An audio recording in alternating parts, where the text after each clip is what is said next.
do I think this is going to be resolved by September 23, or do I think people really ought to be working on getting into compliance now? I say the odds are 70 or 80% it will not be resolved in any way by September 23. So I think people need to be working on getting into compliance. Now,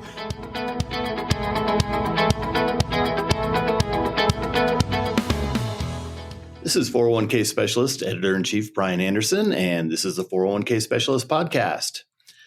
The Department of Labor recently released its final retirement security rule, commonly referred to as the Fiduciary Rule, which aims to raise the legal bar for brokers, financial advisors, insurance agents, and others who give retirement investment advice. Here to help us unpack some of the key elements of the important and wide-ranging new rule, we have highly regarded ERISA expert Fred Reish, a partner at the Faegre Drinker law firm. We're going to dive right into it right after this brief message. Let's face it, retirement planning can be confusing. At Jackson, we're working to make retirement clear for everyone, starting with you. Our easy-to-understand resources and user-friendly digital tools help simplify your entire experience. You can have confidence in your retirement with clarity from Jackson. Seek that clarity you deserve at jackson.com. Jackson is short for Jackson Financial Incorporated, Jackson National Life Insurance Company, Lansing, Michigan, and Jackson National Life Insurance Company of New York, Purchase, New York. While he's no doubt one of the top ERISA attorneys in the country, one of the reasons for that is he has this great ability to make complex legal concepts pretty understandable to retirement industry professionals, which I think is something that's not too easy to do. Fred, thanks for joining us today on the 401k Specialist Podcast. Hey, Brian, thank you. Good to be with you. Okay, can you share some initial thoughts about what's actually in the final retirement security rule? Were there any surprises compared to what was proposed back in October? It's interesting, Brian. The definition of retirement investment advice in the regulation stayed pretty much the same. One-time advice if you're holding yourself out to be a professional advisor or agent, exercising professional judgment, looking out for the best interest of the investor. That's going to be fiduciary advice. They tinkered with the definition a little bit, but the bottom line is one-time recommendations to a retirement investor, a private sector retirement plan, a participant in one of those plans, or an IRA owner will be fiduciary advice. So no real surprise there, other than the fact that they delayed the effective date till September 23 of this year. So that's the rule, the definition of when you are a fiduciary. Then there are two exemptions.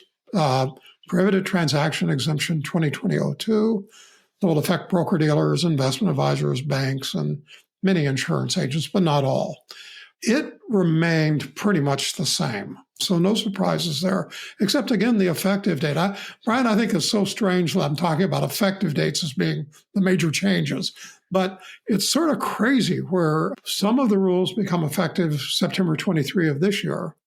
And then other parts of the rules, the parts that primarily apply to the firms as opposed to the individual advisors and agents, become effective September 23 a year later, 2025. So it's a strange combination of effective dates. It's really throwing everyone because for the most part, the advisors, the individuals, are subject to those rules September 23 of this year, but the firms, not till the firm parts, policies and procedures, reviews, annual retrospective reviews, oversight, not really until a year later. And then the last exemption, PTE 8424, which can only be used by independent insurance agents, pretty much the same thing.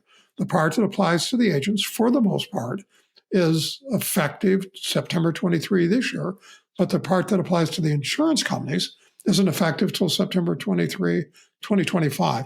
Just a very strange combination of effective dates, and it's throwing people for a loop. For example, earlier today, I was on a call with an insurance company, and they said, here's how we're reading. Is it true that the agents have to do this year, but we don't have to do our part till next year? And I said, yes, that's what the rule says, even though it doesn't seem quite like what you would expect. So there you go. Well, I can see how that's going to be confusing to a lot of people. Also, a lot of people are saying that wealth management firms might have dodged a bullet with kind of a less restrictive version of the final rule, while the insurance industry is saying it unfairly targets insurance agents, especially those selling fixed index annuities. Is there some validity to either of those viewpoints? I'm going to give you a good lawyer answer, Brian. Yes and no. Or on the one hand, this, and on the other hand, that. From a practical perspective, yes. From a legal perspective, no. And what I mean by that, the rules are essentially the same, regardless of whether you're an investment advisor, a broker-dealer, an insurance agent, or a representative of a bank or trust company. They're just the same. But because of regulation best interest and the SEC's fiduciary rules for investment advisors, they are already closer to compliance because to a significant extent, the new DOL rules are based on regulation best interest, which governs broker-dealers. And the SEC has said, well, the things that apply to broker-dealers pretty much apply to investment advisors as well. We see that producing the same quality of recommendation. We see them as producing the same focus on costs, conflicts of interest. So I think, yes, practically there's less change for broker-dealers and investment advisors. On the other hand, insurance agents, particularly independent, all insurance agents, but particularly independent insurance agents, are only subject to state regulation. And most states have adopted a standard of care called NAIC, National Association of Insurance Commissioners, Model Rule 275. And the standards there are lower than in regulation best interest for broker-dealers. As a result, they've got a bigger gap to cover in terms of getting into compliance. Also, broker-dealers and investment advisors tend to have firms. Sometimes they're very small, particularly investment advisors, but they tend to be firms that can do a fair amount of the compliance, heavy lifting. But with an independent insurance agent, they're pretty much out there on their own. And so the insurance companies and insurance intermediaries are going to have to come in and support them because you can't expect tens of thousands of individuals to comply with these rules when they don't even know they're regulated by the Department of Labor. I mean, they don't. So yes, it is a heavier lift, but not because of the law or the regulation. It's for more practical reasons. All right. It seems like the final rule is heavily focused on IRA rollovers. Would that be a fair characterization? And can you talk a little bit about some of the key changes regarding rollover recommendations? Sure. Let me break that into three categories where I think the impact will be. The greatest impact will be on rollovers from ERISA-governed retirement plans, private sector retirement plans by and large, to IRAs or individual retirement annuities. No doubt. The second will be on recommendations that somebody transfer their IRA or annuity to them, to their company, whether it's a broker-dealer with an IRA or an insurance company agent with a qualified annuity, as they call it. Legally, they're called individual retirement annuities, but the world just calls them qualified annuities. That's the second area. And then the third area would just be conflicted advice to an IRA. If you think about anybody that sells commissioned products, anytime they make a recommendation about an investment, individual retirement annuity or securities inside an IRA, if they're commissioned, it'll affect their compensation. Therefore, there's a conflict. Therefore, they have to satisfy these rules. Those are the three big areas. But far and away, the biggest is retirement plan to IRA, what everybody calls a rollover. There, the issue is you have to develop three sets of information in order to, and then you have to evaluate them, and then you have to make a recommendation in the best interest of the retirement investor, the participant, in the case of a rollover. What are those three? Well, number one is just what you might call the investor profile for the participant. Who is this person? What are their circumstances and what are their needs? I need to know about you in order to make a recommendation to you because it's got to be for you. So that's number one, the participant information. Number two is tell me about the plan. Are you in $1 billion plan where the most expensive investment is 10 basis points? Or are you in a $1 million plan where the most expensive investment is 125 basis points? Because if I have to consider cost, which I do, I need to know the cost. So what are the investments, costs, and services in the plan? That's the basic information I need to know as an advisor about the plan. And then the third is, what are the investments, expenses, and services I'm thinking about recommending to you to put, where your life will be better in the IRA than in the plan. So I look at this investment services and expenses for the plan, compare it to the investment services and expenses for the IRA that I'm going to propose in light of who you are and what your needs are. And then I make a recommendation that's in your best interest. So the first is gathering those three sets of information. The second is analyzing them. And the third is recommending to you what's in your best interest. So it is a process that I think the securities industry, as I said a little bit earlier, the securities regulators have already brought advisors in the securities industry, broker-dealers, investment advisors, pretty far along, very close to that. But the insurance industry hasn't, the insurance regulators. So that's going to be a big, big step for educating independent producers, independent insurance agents, that they have to do all of that. Secondly, how do they get the information? What information do you need? Third, what's the analysis look like? And then finally, what do I recommend? There's actually language in the preamble to 8424 that says if I'm an insurance agent, and I can't recommend something that's better than you, then I can't recommend an annuity. I mean, I can't recommend you buy an annuity from me. I can't. So that's alien because, at least in some parts of the annuity sales market, there's a very transaction-based mindset that an annuity is a good thing. I'm going to recommend it. It's not a comparative analysis of, is it better between these two things? So that's where it's going to be really hard going forward, helping insurance agents understand that, how to do that, where they can get the information, what the analysis should look like, and so on. So that's the biggie. I would say, yes, planned IRA rollovers is number one.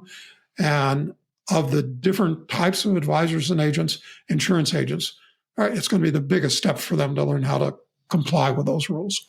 Right. Okay. Now, we've already seen the first legal challenge to the rule from the insurance industry by a group called the Federation of Americans for Consumer Choice.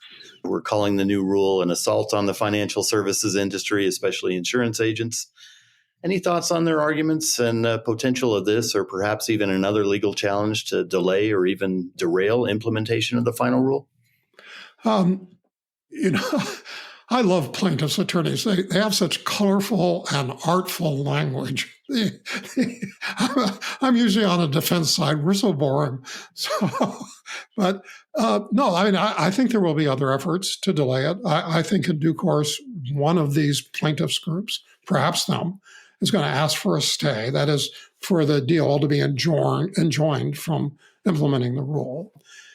What we have to compare that to is this initial September 23 effective date. Do I think this is going to be resolved by September 23, or do I think people really ought to be working on getting into compliance now? I say the odds are 70 or 80% it will not be resolved in any way by September 23. So I think people need to be working on getting into compliance. Now, the bigger the outfit, the bigger the insurance company, the bigger the broker-dealer, the bigger the investment advisor, the sooner they have to start, because you're trying to change direction of a ship. Small, nimble entrepreneurial organizations, they might wait for another month or two before they feel like they can see the end of the runway. But the big guys are working on it. I know because I'm representing a number of them. So they're working on it. They're taking it seriously. They realize there's a chance, perhaps even a probability, that the law will become effective before the courts resolve the issues. In terms of how it gets resolved ultimately, boy, that's a coin flip. I mean, I don't even know how to predict that. All right. Well, beyond dealing with all the implications of the fiduciary rule, I'm wondering what else is keeping you busy these days? By my reputation and therefore the kind of work I get, it tends to be relatively new things that are on the cutting edge. For example, they're not really cutting edge anymore, but they're still in the infancy. Pooled employer plans is one example. And a whole a set of issues related to pooled employer plans, how to design them, whether the investment advisor should represent the individual employer or the PEP itself, the pooled employer plan. It's just issues that come up. Another thing that's relatively new, I'm doing a fair amount of work on, are advisor-managed accounts, where an advisor becomes a manager of a participant's account within the plan. It can either be the advisor to the plan sponsor, providing an additional service to participants, or it can be an individual advisor providing investment advice service to a participant that it has a relationship with, but otherwise has no relationship with the plan.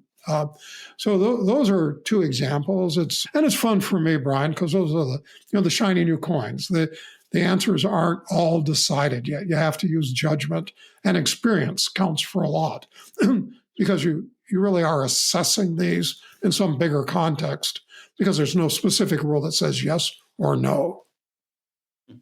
Well, it seems like, as usual, there's no shortage of issues to keep ERISA attorneys busy. Fred Reish, thanks so much for sharing your insights with us today on the 401k Specialist Podcast. Hey, Brian, thank you. It's great to be here with you, and we'll see you again soon. Thanks, Fred. Let's face it, retirement planning can be confusing. At Jackson, we're working to make retirement clear for everyone, starting with you. Our easy-to-understand resources and user-friendly digital tools help simplify your entire experience. You can have confidence in your retirement with clarity from Jackson. Seek that clarity you deserve at jackson.com.